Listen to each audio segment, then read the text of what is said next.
Voilà.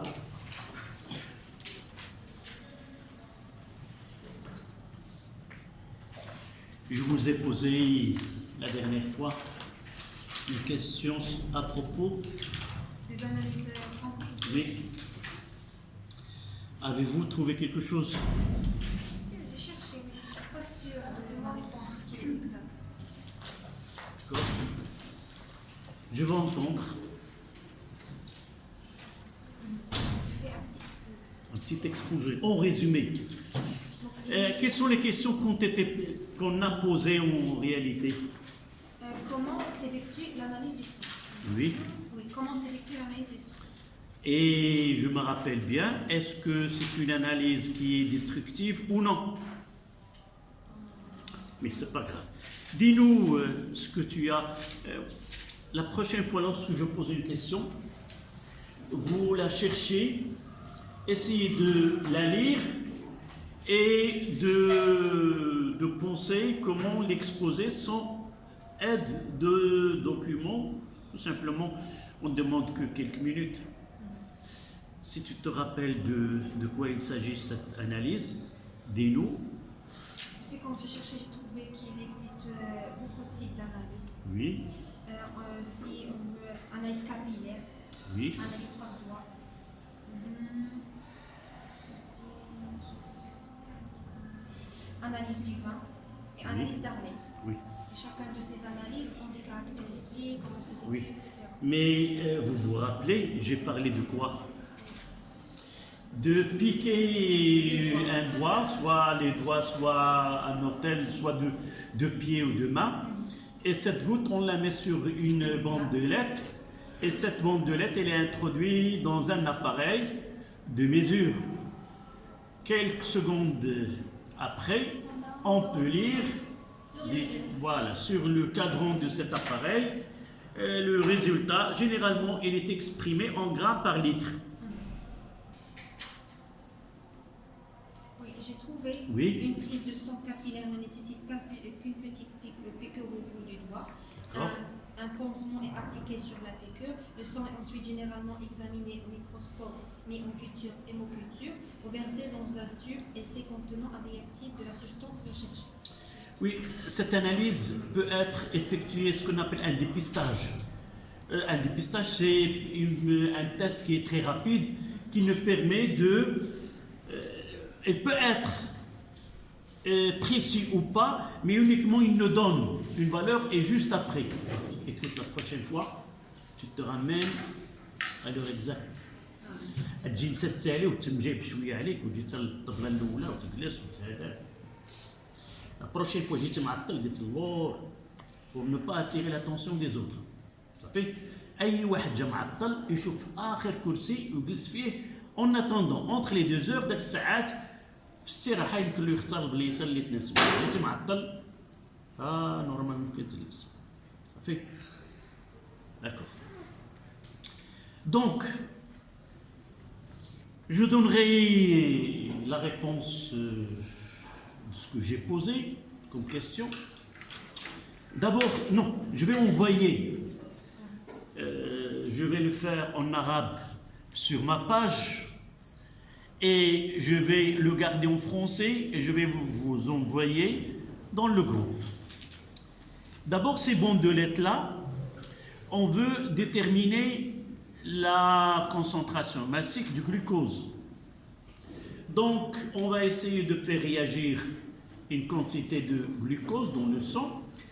Ce que nous ne connaissons pas, c'est que cette bandelette est là, il y a une capillarité. Il y a une quantité bien précise qui entre dans ces capillaires. عندنا بحال واحد الانبوب شعيري صغير جدا وكنعرفوا له الحجم ديالو اللي غادي يدخل فيه combien de quantité de sang va pénétrer dans ce capillaire là. Donc le test repose sur une réaction chimique qui se produit entre le glucose et l'oxygène de l'air, mais à l'aide d'un enzyme. Cette enzyme, c'est le glucose, c'est une enzyme. En réalité, cette bandelette sont imbibées dans cette enzyme. C'est déjà un réactif sur cette bandelette sur laquelle on va déposer cette goutte de sang. Une fois qu'il est déposé, il se produit une réaction chimique au cours de laquelle il y a production des électrons. On va voir les réactions d'oxydoréduction par la suite.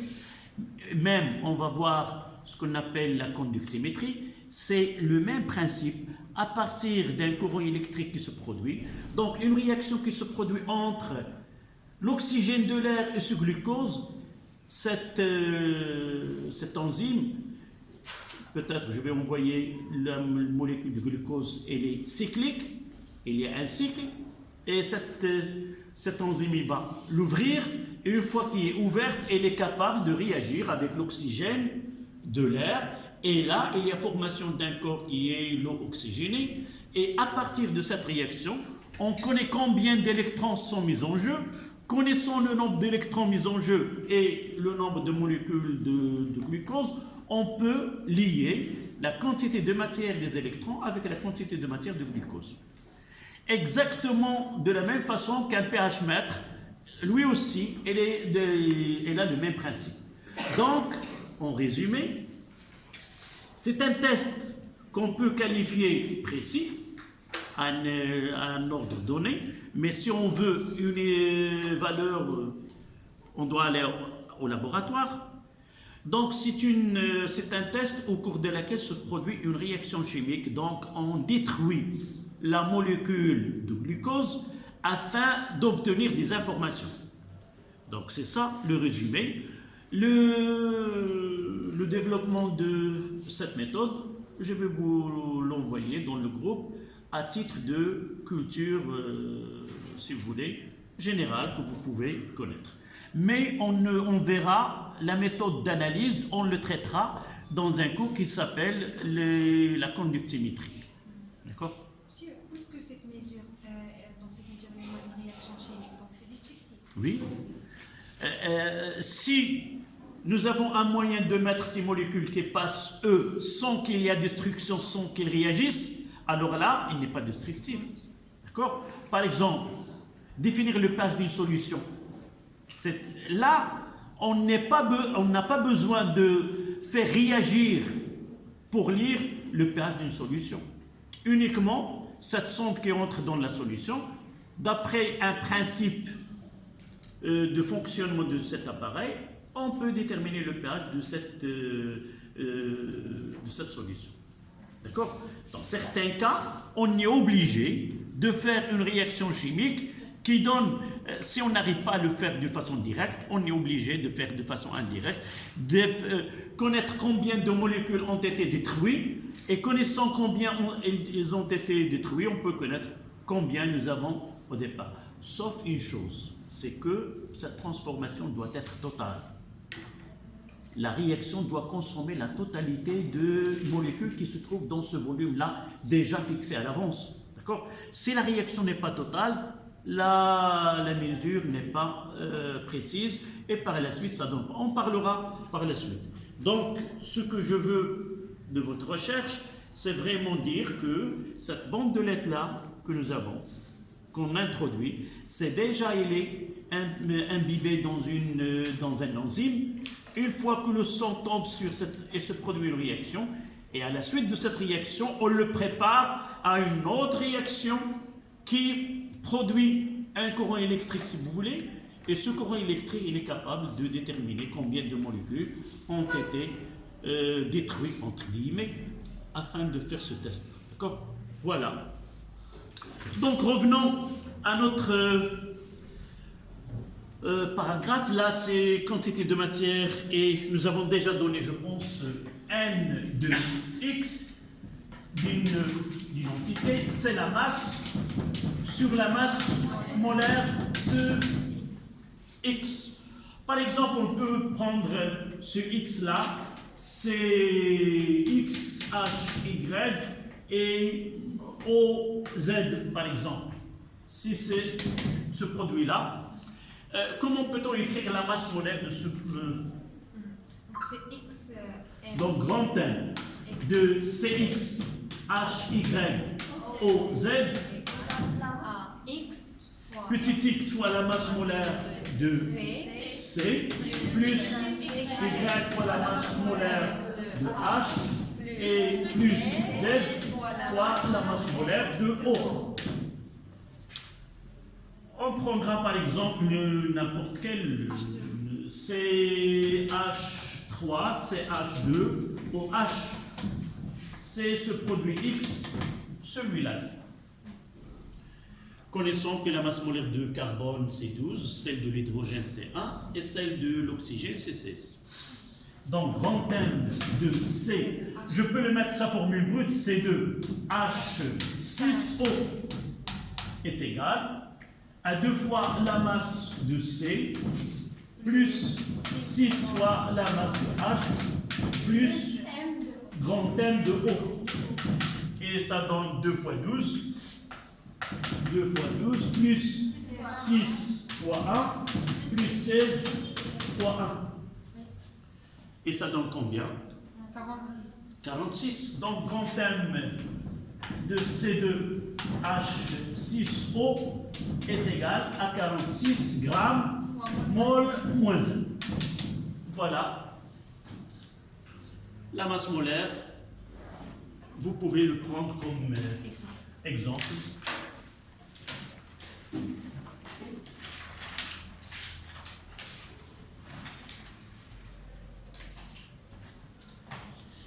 Je prendrai par exemple l'hydroxyde de sodium, M de NaOH est égal à 4 grammes. Quelle est la quantité de matière qui correspond à cette masse?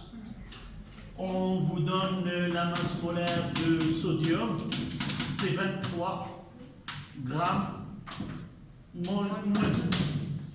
Par contre, O et C, c'est déjà donné.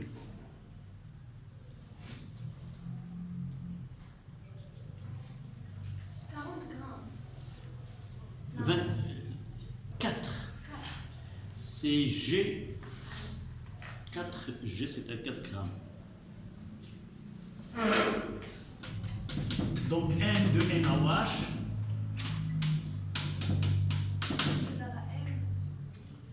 est égal à M de NaOH sur grand M de NaOH.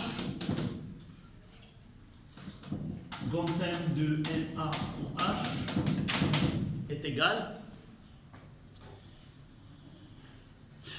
Qui, mademoiselle?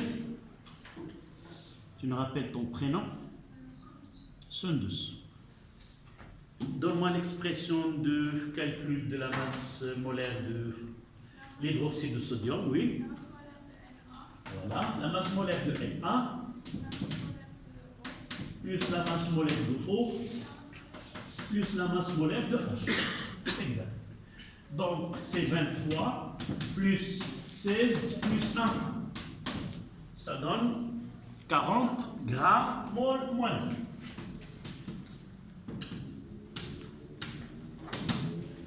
Et par la suite, cette quantité de matière, N, c'est exact, 4 divisé par 40, c'est égal 0,1. Ou écriture scientifique, c'est 10 moins 1 mol comme quantité de matière.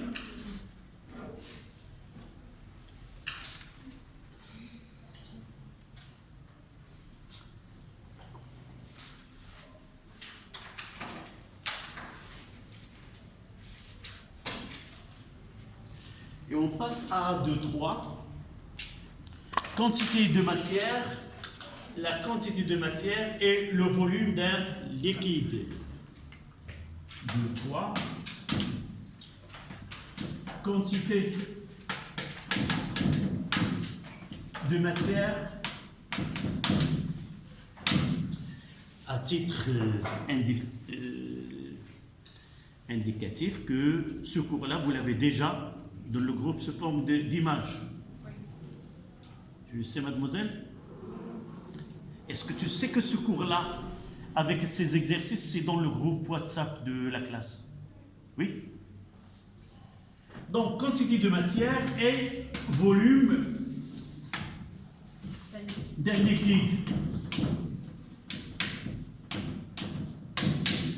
c'est-à-dire vous pouvez le lire à l'avance. Une petite remarque à propos de ce groupe WhatsApp. Seules les écritures et les images peuvent être posées. Ce n'est pas la peine d'appeler. D'accord? Ce n'est pas la peine d'appeler. Vous écrivez une question si vous avez quelque chose, et ce n'est pas la peine d'appeler. D'accord? Parce que je ne sais pas qui a fait à 20h, je ne sais pas à quelle heure, je peux voir. Ce n'est pas la peine de. C'est pas urgent. Alhamdoulilah. Si vous avez des questions, vous la gardez. On est maintenant le mercredi ou le jeudi. Ça ne presse pas, d'accord? On n'est pas pressé. Donc, essayez de voir, vous êtes combien? 24? Avec 30, avec l'autre groupe, et 3 groupes comme ça, j'arrive pas à... Surtout, on va se rencontrer en classe. Et les faits uniquement pour vous donner les exercices, pour vous donner, par exemple, une culture générale. Je vous ai envoyé l'eau. Est-ce que vous avez lu l'eau de source, l'eau d'eau aussi? Ça, ce sont des choses qu'on peut partager. Donc, quantité de matière et volume d'un liquide.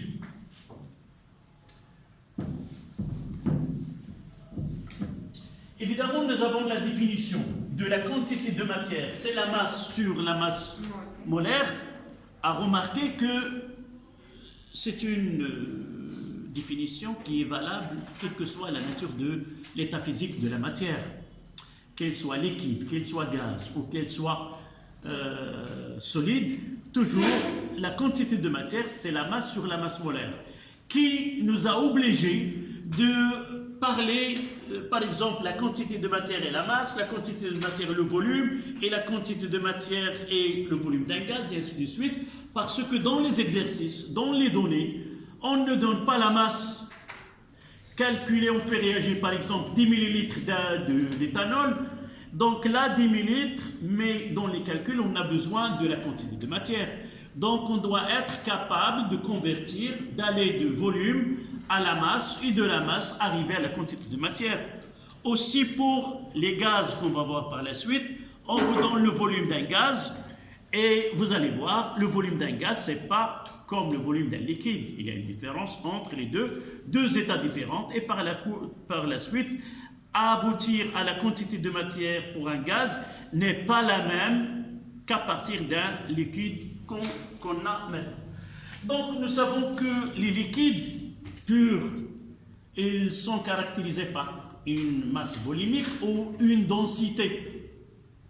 Donc, on garde la densité à part et on parlera, si dans un exercice on donne un volume V, donc nous savons que la masse volumique, c'est une grandeur qui spécifie ce liquide-là, et sa définition c'est quoi? Si je prends un volume bien déterminé et j'arrive à déterminer sa masse, le rapport de la masse sur le volume que lui correspond donne la masse volumique. Donc, il y a une proportionnalité entre la masse et le volume.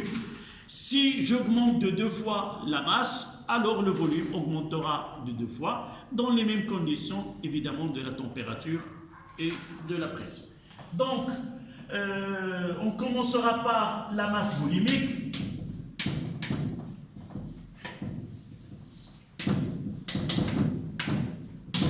Rho.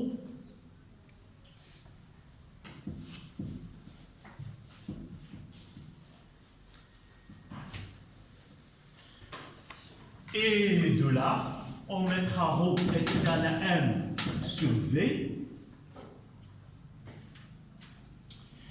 Quelle est la lecture de cette relation-là? Oui. La masse volumique. Non. C'est quoi M, c'est quoi V? Oui. M, c'est la masse. V, c'est le volume. Comme ça. M, la masse, ça c'est le volume. Je peux, ce liquide-là, j'ai plusieurs bouteilles. J'ai première bouteille, je peux prendre la masse de première bouteille avec le volume de deuxième bouteille et on fera le rapport et voilà la masse volumique. Non, c'est la masse d'un cas. Et le volume de même cas, du même liquide. Ça veut dire, Oui. c'est la masse que correspond à ce volume-là. Je choisirai d'abord un volume donné, je détermine sa masse et par la suite, je définis donc cet exemple. Donc ça, c'est la masse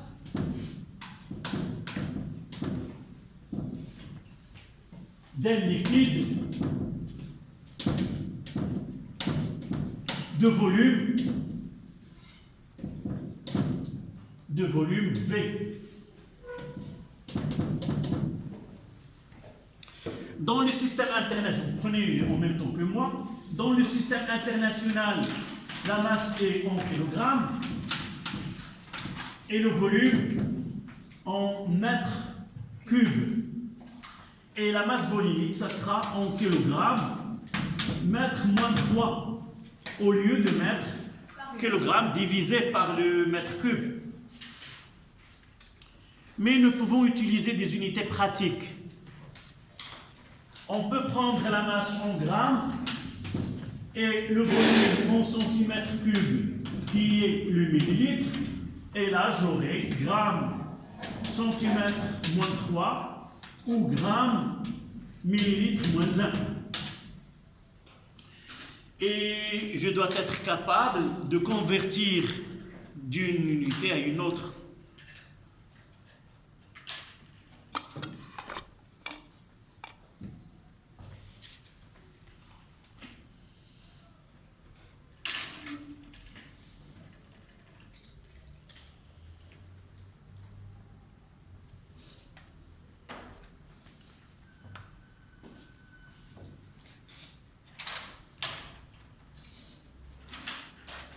Remarquez que cette masse volumique, il lie la masse du liquide avec le volume qui occupe. Donc on n'a pas besoin d'une référence. D'accord? Donc volume, on détermine sa masse, le rapport ça donne la masse volumique. Mais maintenant la densité. La densité, c'est une grandeur qui est sans unité, mais elle prend un corps de référence. Dans le cas des liquides et des solides, on prendra l'eau. L'eau, c'est le liquide de référence, et la densité d'un corps donné, c'est la masse de ce corps-là, qu'il soit liquide ou solide, d'un volume donné, sur la masse du même volume de l'eau. Je prendrai 1 litre d'eau, je détermine sa masse, je prendrai 1 litre d'huile par exemple, je détermine sa masse, donc je dirais que la densité de l'huile, c'est la masse d'1 litre d'huile sur la masse d'1 litre d'eau. Et ainsi de suite pour le lait, pour n'importe quel liquide, et même pour un corps solide donné. D'accord? Donc à la ligne, on mettra la densité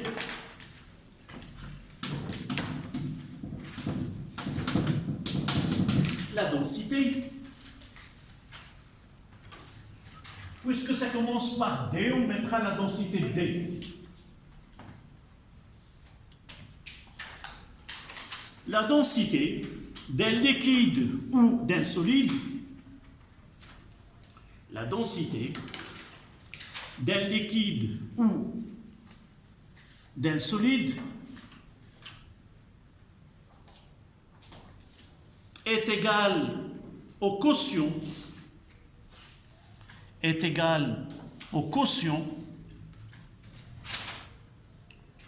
de la masse d'un volume V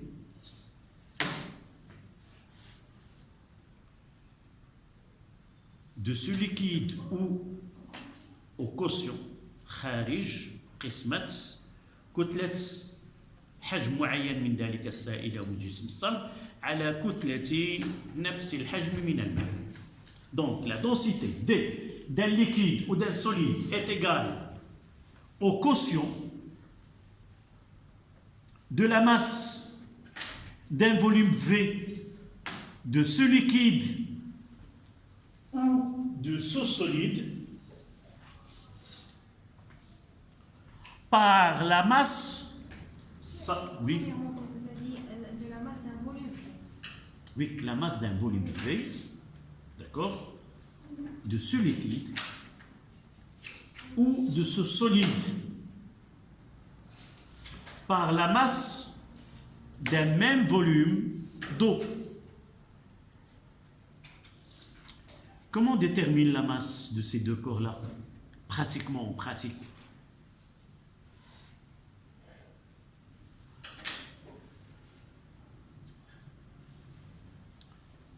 Pratiquement, comment dois-je déterminer le volume de ce solide-là? De liquide d'abord. Je dois utiliser quoi? C'est quoi mudarraj? Mikhbar mudarraj. C'est éprouvette graduée. Je mettrai le liquide à un niveau donné, je fais pénétrer ce cours-là, et connaissant le volume avant et après, je peux déterminer le volume de ce cours solide. Du même pour le volume d'un liquide. Généralement, la précision, tant que la section de l'élément utilisé est petite, tant qu'il est précis. Donc, nous pouvons déterminer le volume, soit de solide, soit de liquide, et aussi la masse, avec une balance, c'est facile de les déterminer. Donc, la densité, on va donner cette définition-là. D est égal à M de liquide ou liquide sur la masse de l'eau, mais volume. Donc l'unité est sans unité. Kilogramme sur les kilogrammes.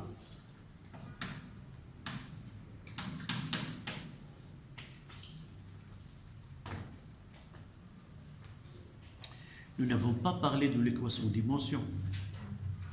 Non. On le laisse. Donc, lorsque on aura l'occasion, on parlera. Donc, de là, la densité est sans unité. Essayons de l'exprimer en fonction de la masse volumique.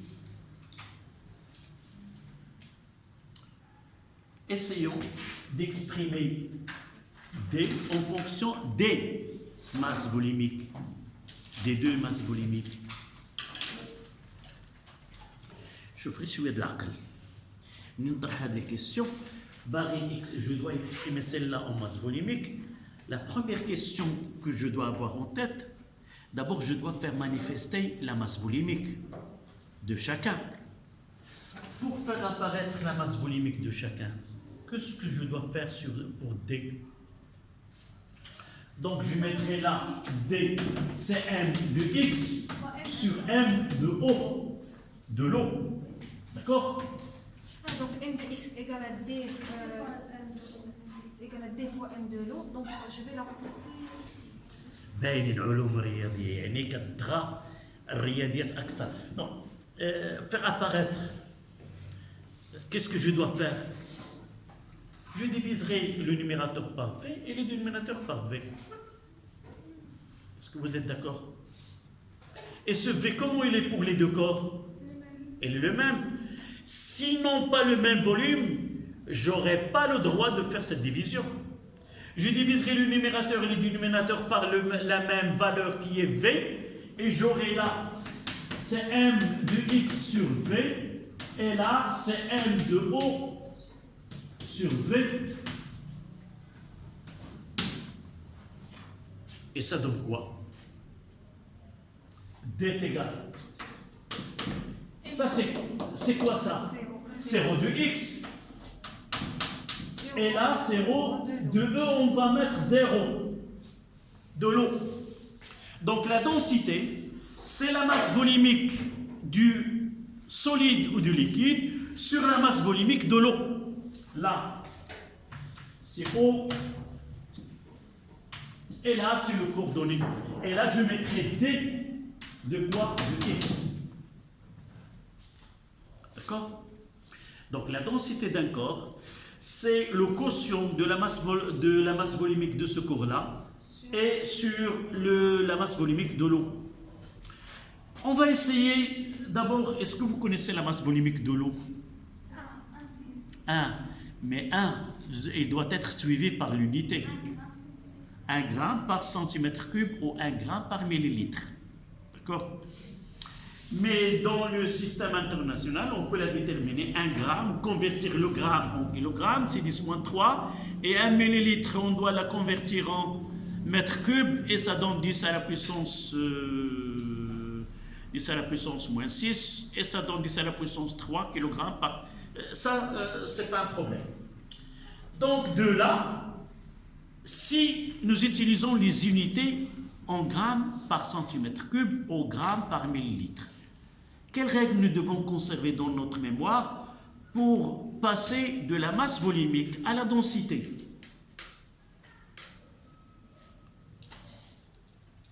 Donc, si celle-là est en grammes sur le centimètre cube, et là aussi en grammes sur le centimètre cube, pour l'eau c'est combien? C'est 1. Donc numériquement, la valeur de la densité, qui est sans unité, est égale à quoi? Sa valeur de la masse volumique. Est égale à la valeur de la masse volumique exprimée en grammes par centimètre cube. Donc, dans un exercice, si on nous donne la masse volumique de tel, c'est 1,05 g par centimètre cube, et j'ai besoin de la densité, je mettrai, puisque la masse volumique est exprimée en grammes par centimètre cube, alors D est égal à 1,05, et je vais enlever l'unité de la masse volumique. D'accord? Donc, vous prenez la relation là, et pour écrire cette phrase,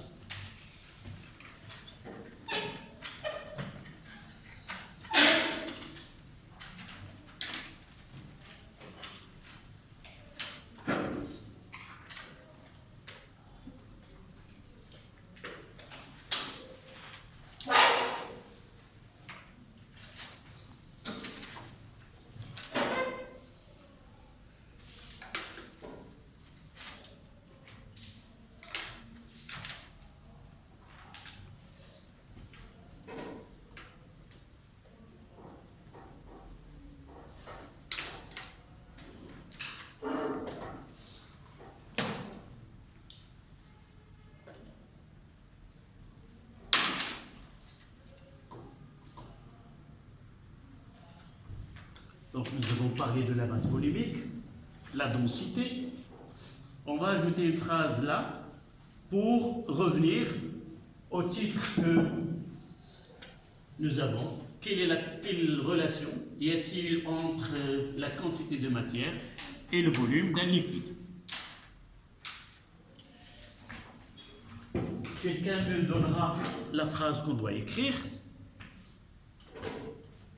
Et on commencera par la densité, oui. La densité d'un solide ou d'un liquide égale la masse volumique de ce solide ou ce liquide sur la masse volumique de l'eau. لا دابا لا كونكلوزيون دابا باش نكونوا براتيك في التمارين ديالنا. شنو هي الحاجه اللي جاتني لو باساج de la masse volumique à la densité d'une façon pratique.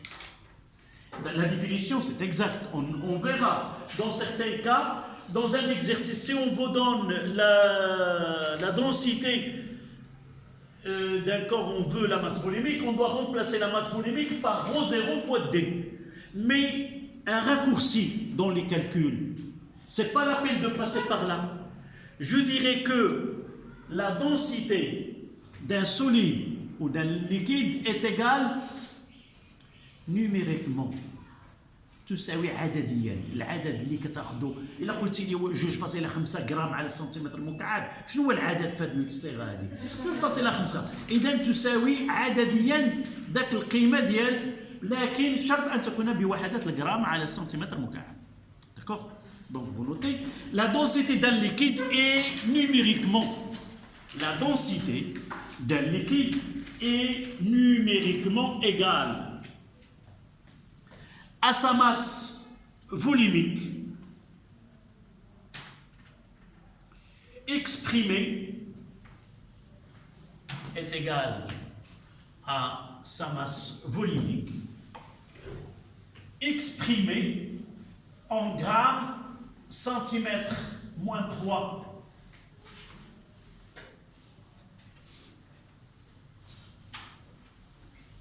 Nous avons déjà mentionné sur la définition en grammes, donc on mettra 1 par...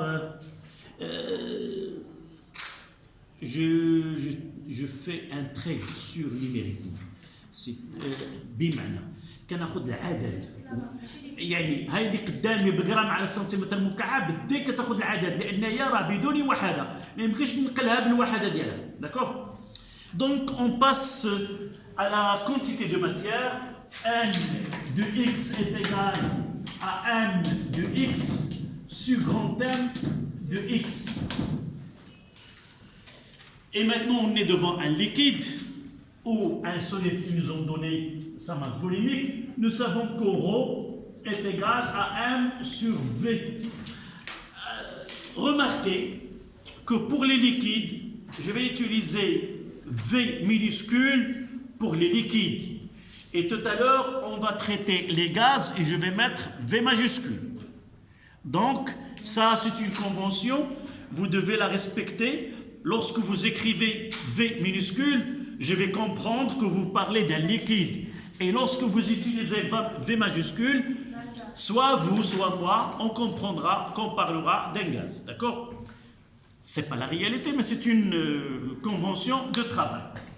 Donc de là, on tire que M est égal à ρ fois V.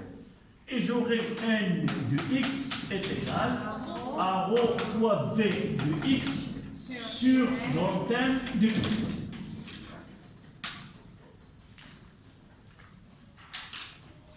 Nous avons une série, on va la travailler, donc pour les applications, il vaut mieux de les voir dans un exercice tout à l'heure. Donc ça c'est pour les liquides et les solides, on passera au gaz. C'est 3 en chiffres romains. Détermination.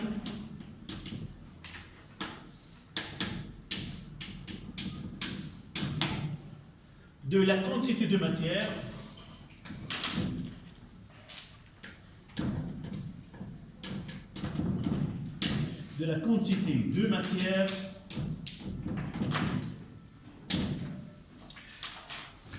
d'un gaz.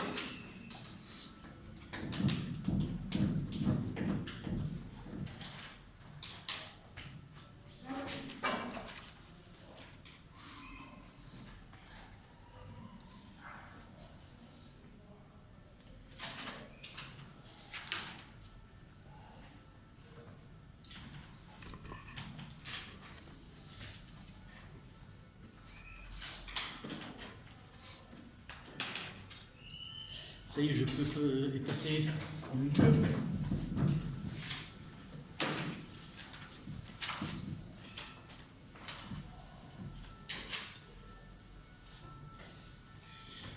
D'abord, nous n'avons pas parlé pour les solides et pour les liquides, ce qu'on appelle les facteurs d'état. Vous connaissez qu'on peut passer d'un état physique à un autre, de solide au liquide, de liquide au gaz et ainsi de suite.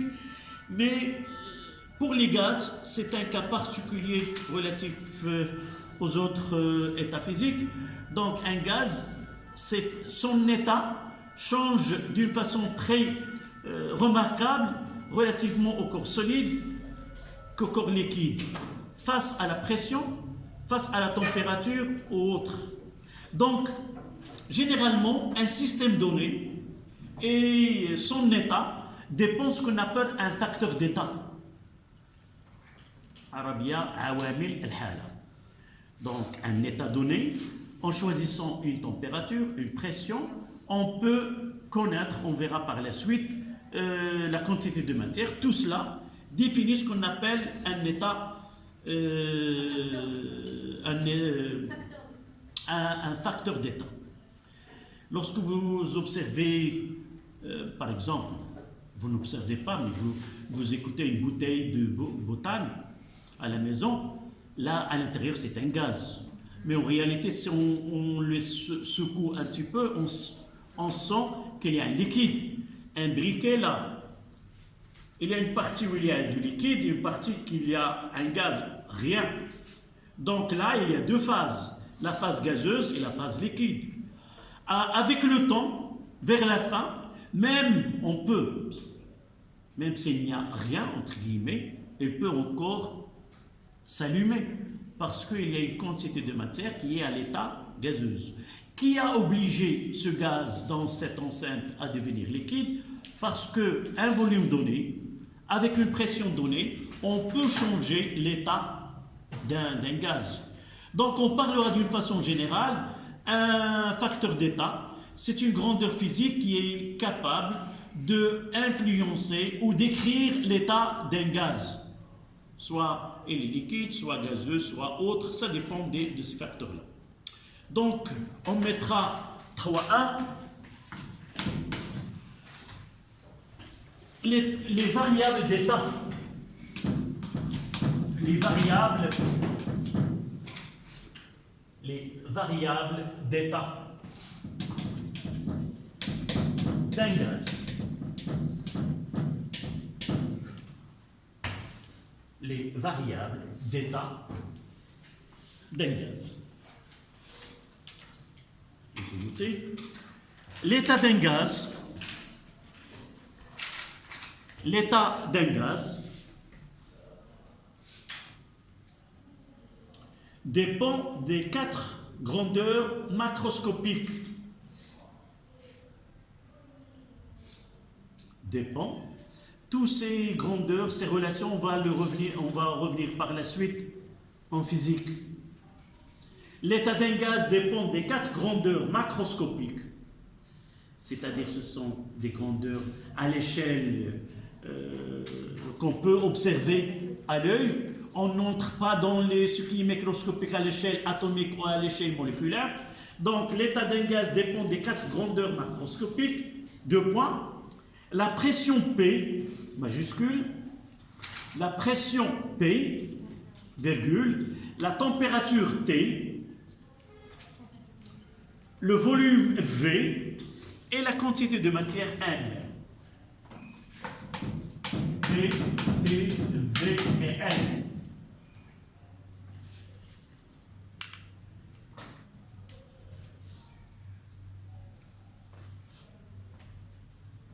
Point à la ligne. Ces variables sont indépendantes.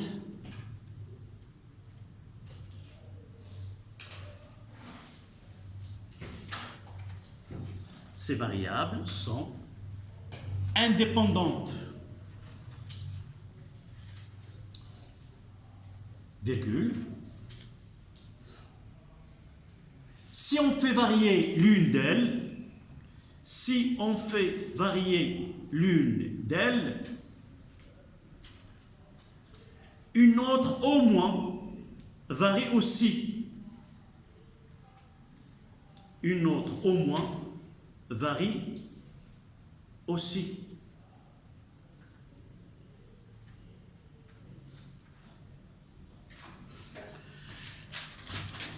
Donnez-moi une variation entre deux grandeurs, par exemple, de la vie courante. Quelle est la relation entre la pression et la température? Oui. La température augmente, la pression aussi. Ouais. Tu me poses la question. Si la température augmente, la pression augmente. Oui. Donnez-moi un exemple de la vie courante. Sinon, vous pouvez la faire. On vient de passer l'été. Lorsqu'on garde une bouteille vide, entre guillemets, dans une voiture pendant l'été, qu'est-ce que vous constatez pour cette bouteille? Elle se gonfle. Parce que la température augmente. Uniquement chez vous, à la maison, prenez une petite bouteille là. Et essayez de la faire de cette façon-là et la mettre dans l'eau à haute température. Vous allez constater qu'elle va se gonfler et prendre son volume habituel. Tout simplement essayer de prendre celle-là et la mettre dans le freezer ou pendant une durée donnée, et vous allez constater que le volume il va diminuer. Donc d'une façon générale, la pression augmente avec la température et inversement. On va essayer de voir ceci par la suite en physique. Oui. La pression augmente quand le volume se diminue. Donc, évidemment, la pression augmente lorsque le volume diminue, tout simplement parce qu'à l'intérieur, il y a de l'air, il y a des molécules. Ces molécules-là, elles occupent un volume donné. Si on l'oblige à avoir un espace moins, elles vont créer une pression plus grande. On reviendra à ceci par la suite en physique. Nous avons la chance de voir du côté là, on passera à une équation des gaz parfaitement, on verra ceci par la suite. Donc à la ligne vous mettez à pression constante le volume, à pression constante le volume d'un gaz augmente avec la température. À pression constante, le volume d'un gaz augmente avec la température.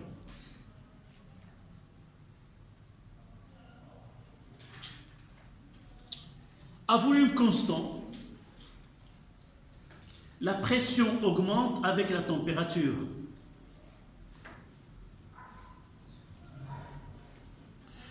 C'est l'exemple de la pression augmente. Si nous avons là une enceinte qui est indéformable, elle est bouchée.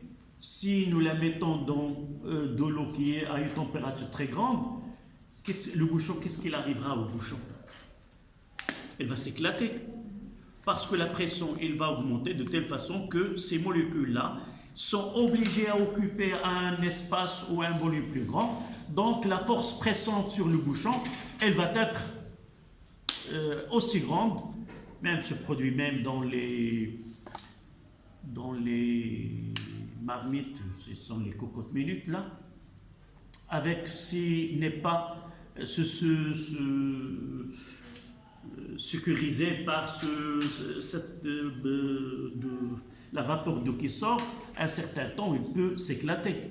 Donc, avec la température, la pression augmente. Dernier point, à température constante, la pression augmente. La pression augmente quand le volume diminue.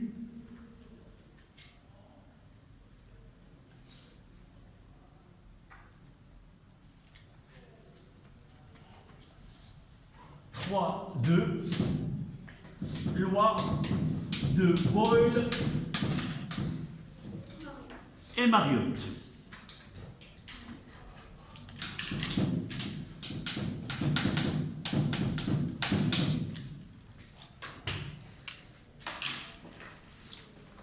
Qu'est-ce que vous connaissez à propos de Boyle et Mariotte? D'abord, c'est quoi Boyle et c'est quoi Mariotte? Ce sont deux savants. Donc, ce n'est pas Mohamed Kadi. Ce sont deux savants. Généralement, à cette époque, des savants peuvent arriver à la même loi, à la même conclusion. Et par la suite, une fois qu'on présente ces travaux, on trouve que ce travail-là, il a été fait par deux savants et on est obligé de donner les noms des deux à la même loi. Cette loi de Boyle et Mariotte dit que, à température constante, le produit de la pression et le volume d'un gaz reste constant pour la même quantité de matière. Si la quantité de matière est la même, alors il y a une augmentation de pression, diminution de volume de telle façon que le produit reste constant. Donc vous notez, à température constante, et pour une quantité de matière donnée, à température constante, et pour une quantité de matière donnée, d'un gaz, le produit PV P fois V est égal à une constante.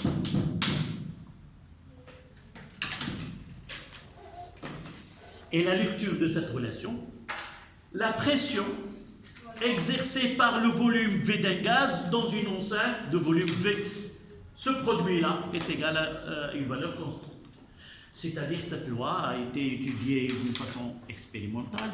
On prend à une température donnée, on oblige le gaz à occuper un volume V bien défini, on lit la pression, on diminue le volume, on lit la pression correspondante. Avec plusieurs mesures, on fait une représentation du produit, on trouve qu'il est égal à une constante pour une température et une quantité de matière bien donnée. D'accord? On s'arrête 5 minutes et on continue juste après.